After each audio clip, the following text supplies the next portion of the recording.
அனைவருக்கும் மாலை வணக்கம். பொறுமையுடன் காத்திருந்த உங்களுக்கு நன்றி. இன்னும் சற்று நேரத்தில் ஒரு பிரம்மாண்டமான நாடகம் ஒன்று நடக்க இருக்கிறது. பொதுவாக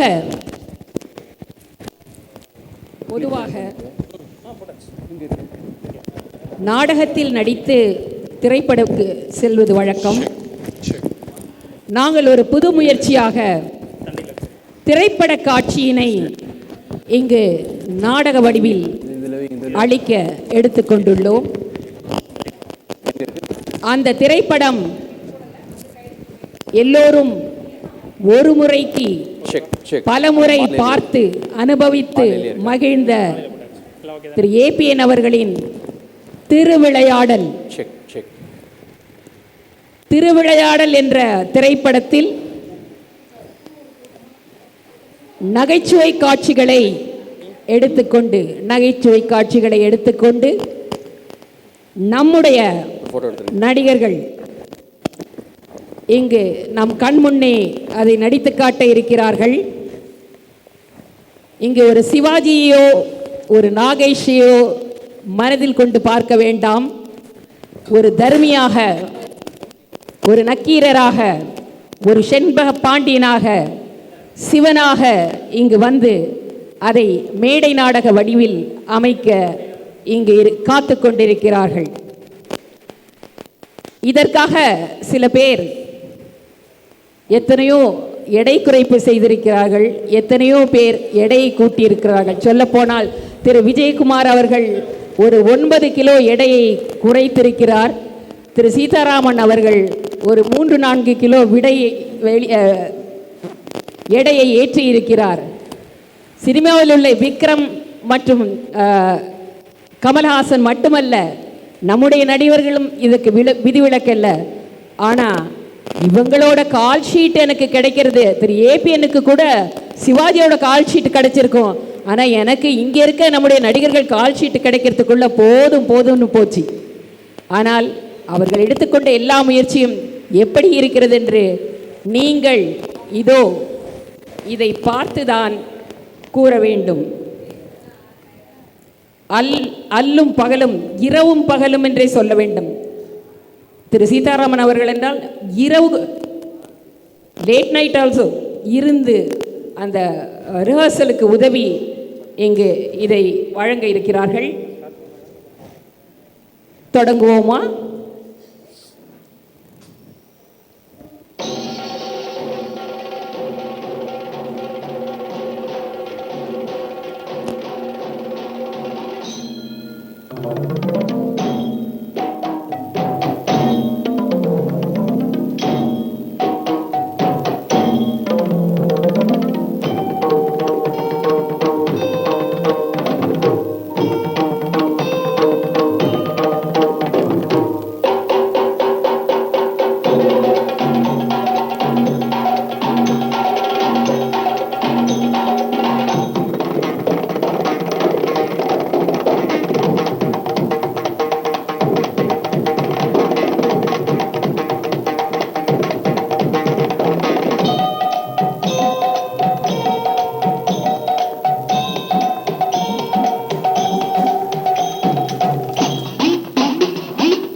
நன்றி.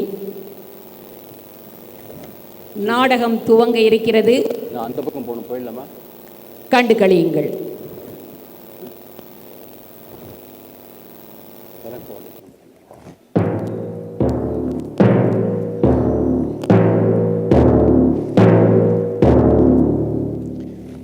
நாட்டு மக்களுக்கு ஒரு நற்செய்தி. நற்றமிழ் புலமை கற்றவருக்கு ஒரு நல்ல வாய்ப்பு. நமது மன்னர் செண்பக பாண்டியருக்கு ஒரு பெரும் பிரச்சனையிலே பெருத்த சந்தேகம் ஏற்பட்டுள்ளது. அதை உடனடியாக தீர்த்து வைப்போருக்கு 1000 பொற்காசுகள் நன்கொடையாக வழங்கப்படும். சந்தேகத்தை நிவர்த்திக்கும் திறமை உள்ளவர்கள் விவரத்தை கூறி வேந்தரிடம் பரிசை பெறலாம். இது அரச கட்டளை.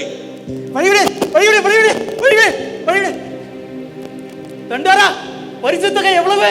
1000 பொற்காசுகள். ஐயோ, 1000 பார்த்திருக்கீங்களா? கேள்விப்பட்டதே இல்லையே.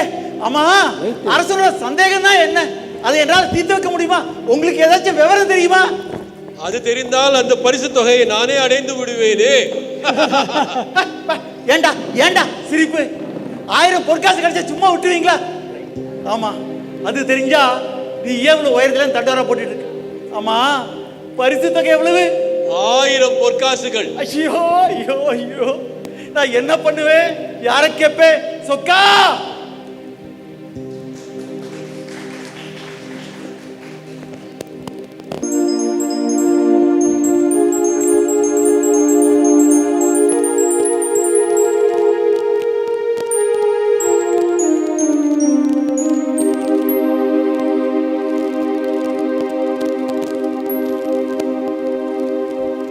அப்பா, சொக்கா, அரசன் கொடுக்கிற 1000 பொண்ணு பரிசும் எனக்கே கிடைக்கிற மாதிரி அருள் புரிய மாட்டியா? ஏஹே, உன் காதல விழாதே. தாயே மீனாட்சி, என்னையா கூப்பிட்டீங்க? உன்னை யாருமா கூப்பிட்டா? போ போ. பாத்தியா பாத்தியா மீனாட்சி, நான் உன்னை கூப்பிடும் போதெல்லாம் மத்தவங்க தான் திரும்பி பார்க்கறாங்களே தவிர நீ திரும்பி பார்க்க மாட்டேங்கிறியே. மீனாட்சி, என்ன மட்டும் ரட்சி. நல்முத்து பஞ்சனை மேல் நீ இருக்கும் வேளையிலே நீ எங்க தனியா இருந்த? நல்முத்து பஞ்சனைவேல் நாதனுடன் நீ இருக்கும் வேளையிலே நின் சொல்முத்து சொற்களாலே எந்த குறை தீர்க்க சொன்னால் உன் வாய்முத்து சிந்திடுமோ வாழ்வதற்கு வந்தீங்க. ஐயோ ஐயோ ஐயோ, 1000 பொண்ணாச்சே, 1000 பொண்ணாச்சே. இந்த நேரம் வந்து எனக்கு பாட்டு எழுத வரல, பாட்டு எழுத வரல. ஆமா, என் சந்தேகத்தை தீர்த்து வைக்கிறதுக்கு எனக்கு வழி தெரியல. நான் எப்படி அரசரோட சந்தேகத்தை தீர்த்து வைப்பேன்? எனக்கு இல்ல, வேற எவனோ வந்து எல்லாத்தையும் அடிச்சிட்டு போயிட போறான். ஐயா, பையா, புலவரே, யார் அது? அழைத்தது நான் தான். ஏன் அழைச்சிங்க? யாருங்க நீங்க? சொற்சுவை பொருட்சுவை அனைத்தும் கூட்டி சுந்தரத் தமிழிலே பாட்டிசைத்து செந்தமிழ் கவி பாடும் புலவன் நான். தொண்டரப்படுத்த நீங்களும் கேட்டுச்சா? ஏன் வயிற்றுல அடிக்கிறதுக்கு ஏன் வந்திருக்கீங்க? ஓ,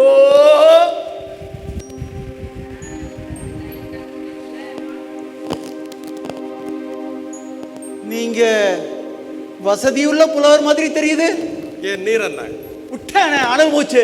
இதுல இருந்தே தெரியலையா என் நிலைமை? வேகுதுங்க உள்ள. அதனால்தான் ஆண்டவனிடம் அழுது புலம்பிக் கொண்டிருந்தீரோ? ஆமா ஆமா, மனுஷன் கிட்ட சொல்லி ஒரு புண்ணியமும் இல்லை. ஆண்டவன் கிட்ட தான் அழுது புலம்புறதுன்னு ஒரு முடிவுக்கே வந்துட்டேன். நீர் புலம்பியது என் காதில் விழுந்தது. சரிதான், ஒளிஞ்சிருந்து ஒட்டு கேட்டிருப்பீங்க போல. ஒட்டு கேட்கும் பழக்கம் எனக்கு இல்லையப்பா. நான் உன் எதிரிலேயே இருந்தேன். ஓஹோ, சரி சரி. நான் கண் மூடிட்டு சாமி கும்பிடும் போது முன்னாடி வந்து நின்று இருப்பீங்க, நான் பார்த்திருக்க மாட்டேன். உண்மை, கண்மூடித்தனமாக இருப்பவர்களுக்கு நான் தென்படுவதில்லை. அட, என்னங்க ஏதோ கடவுள் மாதிரி பேசுறீங்க? அதுவும் உண்மை. நான் முற்றும் கடந்தவன். கொஞ்சம் போச்சுன்னா நான் தான்டா கடவுள் காலில் விழுந்து கும்பிடுன்னு சொல்லுவீங்க போல இருக்கு. அதுவும் உண்மை. கடவுள் உன்னிலும் இருக்கிறார், என்னிலும் இருக்கிறார். பார்க்கும் இடமெங்கும் நீக்கமர நிறைந்திருக்கின்ற பரிபூர்ண ஆனந்தமே என்று பாடியவனும் உன்னை போல் ஒருவன் தானே. சாப்பிட்டாச்சா? ஏப்பமா, வேலைக்கு சாப்பிட்றவர் போல இருக்கு. நல்லா நின்று நிதானமா பேசிக்கிட்டு இருக்கீங்க. இங்க இனிமே தான் ஏற்பாடு. வரேன். நில், வா இங்கே. பாண்டியன் சந்தேகத்தை தீர்க்கும் பாட்டு உனக்கு கிடைத்து விட்டால் பரிசு அத்தனும் உனக்கு கிடைக்கும் அல்லவா? ஐயோ, அந்த பாட்டு மாத்திரம் எனக்கு தெரிஞ்சது. அடுத்த க்ஷணம் 1000 பவுன் காசு. கவலைப்படாதே, அந்த பாட்டை நான் உனக்கு தருகிறேன். பாட்டை நீங்க எனக்கு தெரியுங்களா? வேண்டியதுதான். உங்க பாட்டை கொண்டு போய் என் பாட்டுன்னு சொல்லிக்கவா? ஏங்க, ஏற்கனவே சொந்தமா எழுதுற பாட்டியே கண்ணா பின்னான்னு பேசுறாங்க. கொஞ்சம் வசன நடையா எழுதுறேன், இருந்தாலும் புலவன்னு ஒத்துக்கிட்டு இருக்காங்க. அதையும் கெடுக்கலான்னு பாக்குறீங்களா? பரவாயில்லை. திருடலாங்கிறியா? உனக்கு பரிசு வேண்டுமா இல்லையா? வேணுமே. உங்களுக்கு வேண்டாமா? வேண்டாம். சத்தியமா? நிச்சயமா? உண்மையாவா? அட போய்யா, பணம் வேண்டாம்னு சொல்றவங்க எத்தனை பேரை நான் பார்த்துருக்கேன்ல. இப்ப எனக்கு பொருளின் மீது பற்றில்லையப்பா. பத்து இல்லாம தான் உடம்புல இத்தனை கிடக்குதா? நல்லா நடிக்கிறீங்க. நாடகத்தையே நடத்துபவன் நடிக்க முடியுமாப்பா? முடியுமா? எது? என்னது என்னது? அந்த பரிசின் மீது எனக்கு பற்றில்லை, நீயே எடுத்துக்கொள் என்றேன். ஐயோ, இப்ப புரிஞ்சுதியா? புதுசா பாட்டு எழுதி பழகுற, அதை நேரா எடுத்துட்டு போனா எங்க எப்படி உதைப்பாங்களோ என்ன பண்ணுவாங்களோன்னு பயந்து என்ன தள்ளுறல்ல. என் புலமை மீது உனக்கு நம்பிக்கை இல்லாவிட்டால் என்னை பரீட்சித்து பாரேன். உனக்கு திறமை இருந்தால். எது? என்கிட்டயே முத பார்க்கறியா? என்கிட்டயே முத பார்க்கறியா? இதோ பாரு, நான் பார்க்கறதுக்கு சுமாரா இருக்கலாம், ஆனா என் புலமையை பத்தி உனக்கு தெரியாது. தயாராயிரு. கேள்விகளை நீ கேட்கிறாயா அல்லது நான் கேட்கட்டும்? நீ கேட்காத, நானே கேட்கிறேன். எனக்கு கேட்கத்தான் தெரியும். கேளும். சற்று பொறும். கேளும். பிரிக்க முடியாதது என்னவோ? தமிழும் சுவையும். பிரியக்கூடாதது? எதுகையும் மோனையும். சேர்ந்தே இருப்பது? வறுமையும் புலமையும். சேராதிருப்பது? அறிவும் பணமும். சொல்லக்கூடாதது? பெண்ணிடம் ரகசியம். சொல்லக்கூடியது? உண்மையின் தத்துவம். பார்க்க கூடாதது? பசியும் பஞ்சமும். பார்த்து ரசிப்பது? கலையும் அழகும். கலையில் சிறந்தது? இயலிசை நாடகம். நாடகம் என்பது? நடிப்பும் பாட்டும். பாட்டுக்கு? நாரதன். வீணைக்கு? வாணி. அழகுக்கு? முருகன். சொல்லுக்கு? அகத்தியன். வில்லுக்கு? விஜயன். ஆசைக்கு? நீ. அறிவுக்கு? நான். ஐயா, அளவுடு. எனக்கு தெரிஞ்சது அவ்வளவுதான். பாத்தீங்களா? என்னது? புல் அரிக்குது. ஐயா, நீர் புலவர். நீர்? இல்லை இல்லை, நான் புலவன் இல்லை. நீங்கள் அந்த பாட்டை கொடுங்கள். அரசன் என்ன தருகிறாரோ அதை அப்படியே உங்களிடம் கொடுக்கிறேன். நீர் பார்த்து ஏதாவது செய்யும். அந்த பரிசு எனக்கு வேண்டாம், எல்லாவற்றையும் நீயே எடுத்துக்கொள். எல்லாமா? இல்லை, எனக்கு ரொம்ப அதிகம் வேண்டாம். இல்லை, எல்லாவற்றையும் நீயே எடுத்துக்கொள். சரி சரி, பரிசு கொடுத்தால் நான் வாங்கிக் கொள்கிறேன். வேறு ஏதாவது கொடுத்தால் என்னிடம் வா, நான் பார்த்துக் கொள்கிறேன். எங்கெங்க வீங்கி இருக்குதுன்னா? ஆஹா, தெய்வீக சிரிப்பையா உமக்கு. நான் மறுபடியும் உங்களை எங்கு வந்து பார்க்கலாம்? எங்கும் பார்க்கலாம். தெரு தெருவா சுத்துறவர் போல இருக்குது. அதற்கும் சிரிப்பு தானா? வீடு விலாசமே இல்லையா? இந்த ஊரிலேயே பெரிய வீடு நம் வீடு. பெரிய வீடு? அது எந்த வீடு? இதே வீடு இங்கே இருப்பவர் போல இருக்கிறது. பாட்டை கொடுங்கள். தயாராகி இருக்கிறது போல இருக்கிறது. ஐயா, பரிசு எனக்கே கிடைக்க வேண்டும். வெற்றி உமக்கே. போய் வா.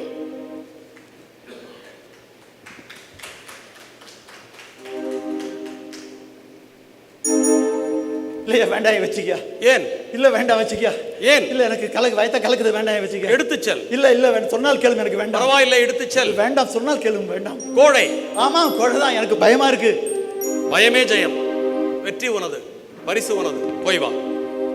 கடவுள் மாதிரி உங்களை நம்பி போறேன். அப்பா சொக்கா.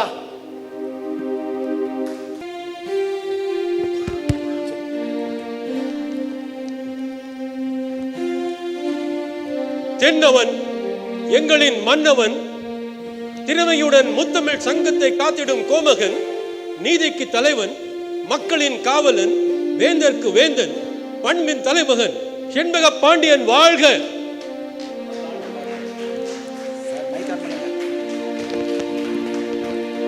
அமைச்சரே, எனது மனதில் இருக்கும் சந்தேகத்தை நிவர்த்திக்கும் பாடலை எவனேரும் ஏற்றி தந்திருக்கிறார்களா? இல்லை பிரபு. 1000 கொடை, 1000 பரிசு நன்கொடை என்று அறிவித்தும் கூட புலவர் எவரும் இதுவரை பரிசு பெற வந்தார் இல்லை. வருந்துகிறேன். புலமைக்கு தலைமகனாய் வீட்டிற்கும் நக்கீரர், துணைக்கு கபிலர், பின்னும் பலர் மற்றும் சான்றோர் பலர் அவையின் கண் வீட்டிருந்தும் கூட எனது சந்தேகத்தை தீர்க்கும் பாட்டு இதுவரை ஏற்றப்படாதது ஏன்? எழுத மனமில்லையா அல்லது பரிசுத் தொகை போதவில்லை? மறைமுக பேச்சு மன்னருக்கு தேவையில்லை, நேரடியாகவே என்னிடம் கேட்டிருக்கலாம். புலமைக்கும் திறமைக்கும் போட்டி என்று வைத்திருந்தால் பாட்டுக்கள் குவிந்திருக்கும் இந்நேரம். ஆனால் அறிவிப்பு அப்படி இல்லையே. பரிசுக்கு பாட்டு எழுத வேண்டும் என்றுதானே கட்டளை. அதை அடைய விரும்பாதவர்கள் ஈடுபடாமலும் இருக்கலாம் அல்லவா? வேந்தே, பொன்னுக்கும் பொருளுக்கும் புலமையை விற்கும் அளவிற்கு என் எண்ணும் எழுத்தும் இன்னும் இழைக்கவில்லை. வெகுமதிக்கு முதலிடம் இல்லை என்றால் விட்டுவிடுங்கள். வேந்தரின் சந்தேகம் தீர விளக்கம் சொல்லுங்கள். சலனத்தோடு பிறந்தது சந்தேகம், அது என்று தீரப்போகிறது? அதுவே சர்ச்சைக்குரிய பிரச்சனையாக மாறிவிட்டால் முன்னின்று தீர்க்க வேண்டியது? முத்தமிழ் சங்கத்தைச் சேர்ந்தது. அத்தனை பொறுப்பு இருப்பதை உணர்ந்தவர் அருகில் இருந்தும் கூட வேந்தரின் சந்தேகத்தை தீர்த்திருக்கலாம் அல்லவா? இவ்வளவு விவரம் அறிந்த மன்னவரும் பரிசுக்கு பாட்டென்று பறை அறிவிப்பதற்கு முன்பே விஷயத்தை புலவரிடம் விளக்கியிருக்கலாம் அல்லவா? வென்று விட்டீர் நக்கீரரே, எம்மை வென்று விட்டீர். வேந்தே, உம்மை வெல்ல எவரால் முடியும்? வெற்றி திருமகள் என்றும் உண்மையே பற்றி கொண்டிருக்கிறாள்.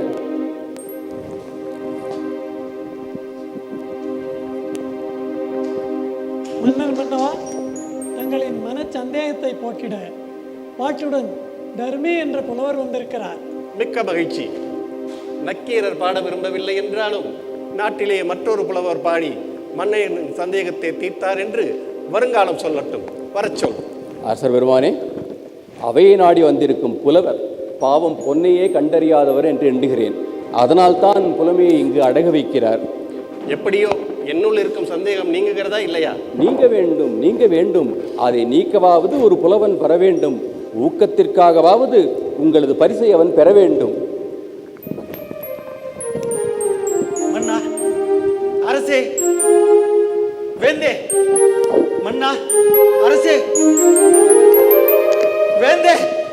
ஐயா, அரச பெருமான் அங்கே. பார்வேந்தே, என்னை பார்வேந்தே. பாட்டுடன் வந்திருக்கும் தருமியின் வணக்கம். வருக புலவரே, வருக. இன்னும் பரிசு யாருக்கும் கொடுத்தலையே? இல்லை, எமது சந்தேகத்தை தீர்க்கும் பாட்டை ஏற்றி வந்திருக்கிறீரா? ஆம், நானே தான் ஏற்றி வந்திருக்கிறேன். எங்கே உமது பாட்டை படியும்? படித்து விடுகிறேன். கொங்குதேர் வாழ்க்கை அஞ்சிரை தும்பி காமம் செப்பாது கண்டது மொழிமோ. ஆஹா, குட்டிங்களா? படியும். பெருகி விட்டுட்டேன். பயிலியது கெழிய நட்பின் மயிலியல் செறியிற்று அறிவை கூந்தலின் அறியவும் உளவோ நீ அறியும் போவே. அவ்வளவுதான். ஆஹா ஆஹா, அருமையான பாட்டு. என் ஐயப்பாட்டை நீக்கும் ஆழ்ந்த கருத்துக்கள், அருமையான சொற்கள். தீர்ந்தது என் சந்தேகம். பரிசு பொறும் அமைச்சரே, பொற்கிழியை எடுத்து வரும். ஐயோ, 1000 பொண்ணு சொக்கா. நான் எதிர்பார்க்கவே இல்லை. முதல்ல இந்த பால்கார கணக்கு தீர்த்து விடுவேன். எங்கே சென்ற அமைச்சரை இன்னும் காணவில்லை. அவர் வரதுக்கு முன்னாடி வேறு புலவர்கள் யாராவது பாட்டோட வந்துட போறாங்க. வருகிறார் புலவர் அமைச்சர் வருகிறார். வந்துவிட்டார். தமிழ்ச்சங்கம் தீர்த்து வைக்காத பிரச்சனையை தனி ஒரு புலவனாக வந்து தீர்த்து வைத்த தருமியே, நீ வீர் வாழ்க. உமது புலமை வளரட்டும். இதோ 1000 பொற்காசு போடும். மன்னா, சற்று பொறுங்கள். புலவரே, இப்படி வருகிறீரா? வரமாட்டேன். பரிசை வாங்கிக் கொண்டு பிறகு வருகிறேன். அதற்குள் என்னையா அவசரம்? மன்னா, போடும். அதில்தான் பிரச்சனை இருக்கிறது. இப்படி வாரும். வந்தேன். என்னையா பிரச்சனை? இப்பாட்டை இயற்றியது நீர்தானே? சரிதான். இங்கு அரசருக்குத்தான் சந்தேகம் என்று நினைத்தேன். அவையில் உள்ள அனைவரும் அப்படித்தானா? மயிலியர் சரியாயிற்று. இதை விட ஒரு புலவன் என்னையா எழுத முடியும்? தயவு செய்து நான் கேட்ட கேள்விக்கு பதில் கூறும். தயவு செய்து உங்கள் கேள்விதான் என்ன, அதை சொல்லும். இது இப்பாட்டு உம்முடையது தானே? பின்ன மண்டபத்தில் யாராவது எழுதி கொடுத்து அதையா நான் வாங்கிட்டு வந்திருக்கிறேன். என்னுடையதான் ஐயா. அப்படி என்றால் இப்பாட்டிற்கு விளக்கம் கூறி பிறகு நீர் பரிசை பெற்று செல்லலாமே. போங்கப்பா, அரசருக்கே விளக்கி விட்டது. இடையில் நீர் என்ன? மன்னா, நான் ரொம்ப கஷ்டப்படுகிறேன். இடையில் இவர் வேறு கேள்விகள் கேட்கிறார். உமது பாட்டில் பிழை இருக்கிறது. இருந்தால் என்ன? எதற்கு சொல்கிறேன்? பரிசு இல்லையா? எவ்வளவு பிழை இருக்கிறதோ அதற்கு தகுந்தபடி பரிசில் குறைத்துக் கொள்ளுங்களேன். தர்மியே, சரியான பாட்டிற்கு எமது மன்னவர் பரிசளிக்கிறார் என்றால் அதை கண்டு சந்தோஷப்படும் முதல் மனிதன் நான் தான். ஆனால் அதே சமயத்தில் இறையனாரும் எம்பெருமான் முருகவேலும் அகத்தியரும் கட்டிக்காத்த தமிழ்ச்சங்கத்திலே பிழையான ஒரு பாட்டிற்கு பாண்டியன் பரிசளிக்கிறார் என்றால் அதை கண்டு வருத்தப்படுபவனும் அடியேன் தான். ஓஹோ, நீ எல்லாமே நீர் தானா? கொங்குதேர் வாழ்க்கை நல்ல பாட்டுங்க. வேடிக்கைக்கு இது இடம் அல்ல. சரிதான். விளக்கம் கூறி வெகுமதியை நீர் பெற்றுச் செல்லலாம். பெரியவரே, என்னையா விளக்கம்னுட்டு விஷயம் புரியாம ஏயா உயிரை வாங்குறீங்க? உயர்வான தமிழ் பாட்டின் உயிரை நீர் வாங்க வேண்டாம் என்று நானும் உமக்கு எச்சரிக்கை செய்கிறேன். அடச்சே, இதுதான் சொல்றது. புதுசா பாட்டு எழுதுற நம்பி எந்த காரியத்தில் இறங்காது. என்ன அல்லாடுறேன். என்ன புலம்புகிறீர்? நான் எங்கே புலம்புகிறேன்? விழுகிறேன் ஐயா. எதற்காக? என் சிறந்த குடும்பத்தை நினைத்து. ஓ, வருகிறேன்.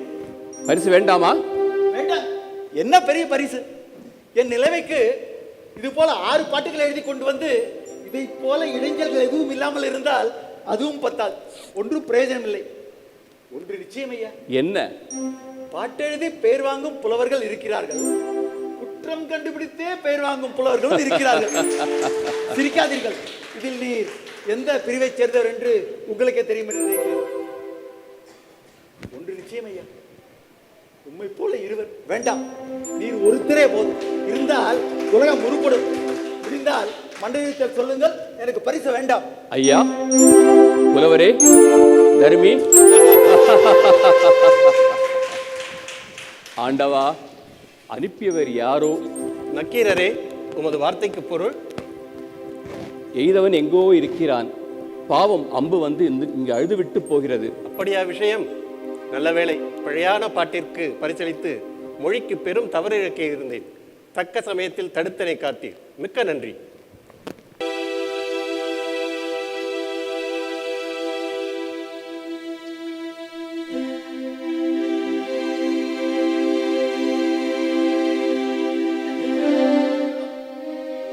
எனக்கு வேணும், எனக்கு வேணும். ஆசை, ஆசை. நல்ல காலம் உதைக்காம விட்டாங்களே. ஐயோ, யாரோ துறதி உதைக்கிற மாதிரியே இருக்குது. நான் இனிமேல் எப்படி பாட்டு எழுதுவேன்? எந்த பாட்டு எழுதினாலும், ஏன்பா நீ எழுதின பாட்டு தானா இல்லை வேற யாராவது கொடுத்தாலும் கேட்பாங்களே. அவமானமா போச்சே, எல்லாருக்கும் தெரிஞ்சு போச்சே. ஏண்டா ஏண்டா ஏண்டா ஏண்டா டேய், நீ பரம்பரை புலவன் தானே.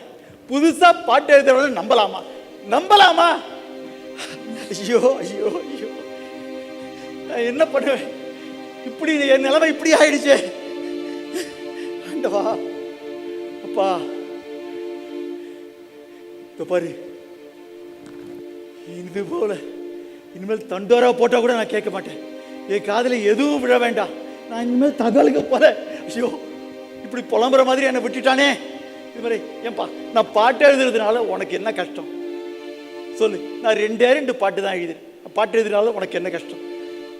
இது மாதிரி தனியா பேசுறனே, தனியா புலம்புறாலும் கொண்டு விட்டுட்டானே. ஏ புலவா, அவன் இல்லை, வரமாட்டா. நல்ல நான் நம்ப வச்சு கழுத்தறுத்துட்டான். ஆண்டவா, புலவா, டேய்,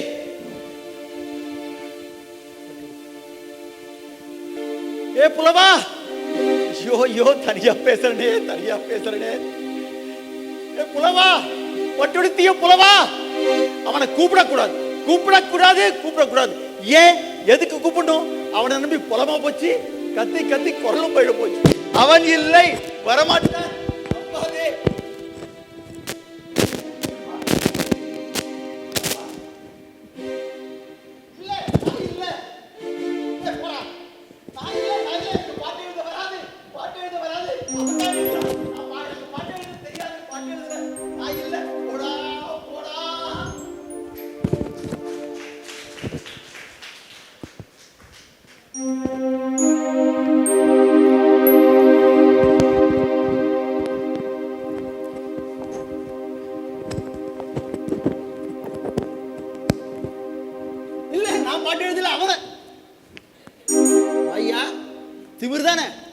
பரிசு கிடைத்ததா? எல்லாம் கிடைச்சது. ஒண்ணுதான் கிடைக்கல. இன்னும் கொஞ்சம் போயிருந்தா அதையும் வாங்கிட்டு வந்திருப்பேன். என்ன உளறுகிறாய்? யாரை பார்த்து உளறீங்க? பாட்டு எழுத தெரியாம இந்த ஏட்ல நீ கண்ணா பின்னான்னு உளறி இருக்கிறதா அங்க இருக்கிறவங்க எல்லாம் சொல்றாங்க. நீ என்ன பார்த்து உளறீங்க? நீ என்ன சொல்கிறாய் அப்பா? ஏய்யா, நான் உங்ககிட்ட பாட்டு கேட்டனா? அப்படி கேட்காத போது என்னத்தை மனசுல வச்சுட்டு இப்படி வஞ்சம் தீத்த? புலவனே, நடந்ததை கூறு. இதுல ஒன்னும் குறைச்சல் இல்லை. பேசும்போது நல்லா இலக்கணமா பேசு. பாட்டு எழுதும் போது எதையும் கவனிக்காத. போட்ட விட்டு என் உடம்பெல்லாம் வேகுதியா. உன்னை பார்க்கறதே வெறுப்பா இருக்கியா? போயா. புலவனே, சபையில் நடந்ததை கூறு. சபையில உன் பாட்டை குற்றம்னு சொல்லிட்டாங்க. குற்றமா? என் பாட்டிலா? எவன் சொன்னவன்? உங்க பாட்டன் அங்க ஒருத்தர் இருக்கிறான், அவன் தான் சொன்னான் குற்றம்னு. காட்டவனை. புறப்படு என்னோடு. மறுபடியும் வா. எனக்கு பரிசு வேண்டாம், ஒண்ணு வேண்டாம், போயா. தருமி,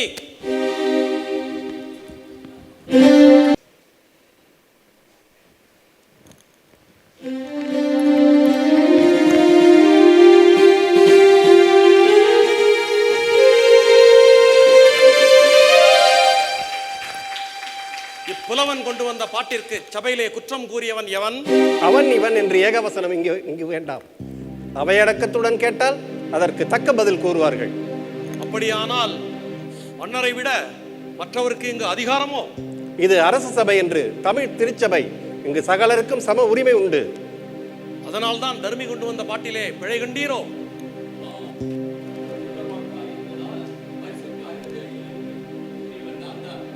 யார் இந்த கிழவன்? முத்தமிழ் சங்கத்தின் தலைமை புலவர் நக்கீரர். நக்கீரனா? முத்தமிழ் சங்கத்தின் தலைவன் என்ற ஆணவத்திலேதான் பாடலில் தவறு கண்டீரோ? என்ன குற்றம் கண்டீர்? முதற்கண் பாட்டை இயற்றியது யார்? யாம் இயற்றினோம். எழுதிய நீர் வராமல் இன்னொருவரிடம் கொடுத்து அனுப்பியதற்கு காரணம்? அது நடந்து முடிந்த கதை. தொடங்கிய பிரச்சனைக்கு வாரும். முதற்கண் புலவருக்கு பொய்யுரை தேவையில்லை, தாம் அதை புரிந்து கொள்ள வேண்டும். புரிந்தது, புரியாதது, அறிந்தது, அறியாதது, பிறந்தது, பிறவாதது அனைத்தும் அறிவோம். அது பற்றி உமது அறிவுரை எமக்கு தேவையில்லை. எல்லாம் எமக்கு தெரியும். எல்லாம் தெரிந்து விட்டால் எழுதும் பாட்டிலில் தவறு இருக்காது என்ற அர்த்தமா? அதை பற்றி யாம் குற்றம் கூறக்கூடாதா? கூறும். நக்கீரன் என் பாட்டிலே குறை கூறுகிறாராம். கூறும், கூறும், கூறிப்பாரும். புலவர்களே, சாந்தமாக உரையாடுங்கள். புலவர்களுக்கிடையே சர்ச்சை தேவைதான், அது சண்டையாக மாறிவிடக்கூடாது. சண்டையும் சச்சரவும் புலவர்களின் பரம்பரை சொத்து. அதை மாற்ற யாராலும் இயராது. பொறுத்திருந்து பார். நக்கீரரே, எமது பாட்டிலே என்ன குற்றம் கண்டீர்? சொற்சுவையிலா அல்லது பொருட்சுவையிலா? சொல்லில் குற்றம் இல்லை, இருந்தாலும் அது மன்னிக்கப்படலாம். பொருளில்தான் குற்றம் இருக்கிறது. என்ன குற்றம்? முதற்கண் நீர் எழுதிய செய்களை சொல்லும். கொங்குதேர் வாழ்க்கை அஞ்சிரை தும்பி காமம் செப்பாது கண்டது மொழிவோ, பயிலியது களிய நட்பின் மயிலிய செறிய அறிவை கூந்தலின் அறிவு மூலவோ நீ எறியும் பூவே. இதுதான் எமது செய்யுள். உமது செய்யுளின் கருத்து? தலைவன் தலைவியின் காதலில் மெய்மறந்து அவளது கூந்தலின் நறுமணத்தை புகழ்ந்து வண்டை நோக்கி பாடுவதாக அமைத்திருக்கிறேன். இந்த செய்யுளின் உட்கருத்து? மலர்களிடத்தே உள்ள மகரந்த பொடியை ஆராய்ந்து கொண்டிருக்கும் தும்பி இனத்தைச் சேர்ந்த உயர்ந்த ஜாதி வண்டே, நீ கண்ட மலர்களிலே எம் மங்கையின் கூந்தலை விட அதிக மனமுள்ள மலரும் உண்டோ என்பது போல் ஏற்றியிருக்கிறேன். இப்பாடலிலிருந்து எமது மன்னவருக்கு நீர் கூறும் முடிவு? தெரியவில்லை. பெண்களின் கூந்தலுக்கு இயற்கையிலேயே மனம் உண்டு என்பதுதான் எமது தீர்ப்பு. ஒரு காலம் இருக்க முடியாது. வாசனாதி திரவியங்களை பூசிக்கொள்வதனாலும் தொடர்ந்து மலர்களை சூடிக்கொள்வதனாலும் தான் ஒரு பெண்ணின் கூந்தலுக்கு மனம் இருக்க முடியுமே தவிர பிறப்பிலிருந்தே இயற்கை கூந்தலுக்கு மனம் இருக்கும் என்பதை ஒரு காலம் ஒத்துக்கொள்ள முடியாது. உத்தம ஜாதி பெண்களுக்கு கூட இயற்கையில் கூந்தலில் மனம் கிடையாதோ? கற்புக்கரசிகளாய் விளங்கும் பெண்களுக்கு கூட செயற்கையில் அன்றி இயற்கையில் வெறும் கூந்தலுக்கு மனம் உண்டு என்பதை ஒரு காலம் ஒத்துக்கொள்ள முடியாது. தேவலோக பெண்களுக்கு, 14 லோகத்தில் உள்ள பெண்களுக்கும் அப்படித்தான். வாக்கலை ஏற்ற உமது வாக்கிலிருந்து உதவுகிறாளே பாரதி, அவளுக்கும் அதே நிலைதானோ? கலைமகள் என்ன, நான் அன்றாடும் வழிபடும் ஈசனின் இடப்பக்கத்தில் அமர்ந்திருக்கிறாளே அன்னை மலைமகள் உமையவள், அவளுக்கும் அதே விதிப்படிதான். உண்மையாக? உண்மையாக, நிச்சயமாக? நிச்சயமாக. உமது தமிழின் மீது ஆணையாக? எனது தமிழ் புலமையின் மீது ஆணையாக. நக்கீரா, என்னை பார். நான் எழுதிய தமிழ் பாட்டு குற்றமா? ஆண்டவா, புலவரே, நீரே முக்கண் முதல்வனாயினும் ஆகுக. நெற்றியில் ஒரு கண் காட்டிய போதிலும் உடம்பெல்லாம் கண்ணாக்கி சுட்ட போதிலும் குற்றம் குற்றமே. நெற்றிக்கண் திறப்பினும் குற்றம் குற்றமே. அங்கம் புழுதிபட அருவாலில் நெய் ஊசி பங்கம் படவிரண்டு கால் பரப்பி சங்கதனை கீர் கீரன் அறுக்கும் நக்கீரனோ என் கவியை ஆராய்ந்து சொல்லத்தக்கவன். சங்கருப்பது எங்கள் குலம், சங்கரனார் கேதுகுரம். சங்கை அறிந்துண்டு வாழ்வோம், அரணே உம்போல் இறந்துண்டு வாழ்வதில்லை. நக்கீரா,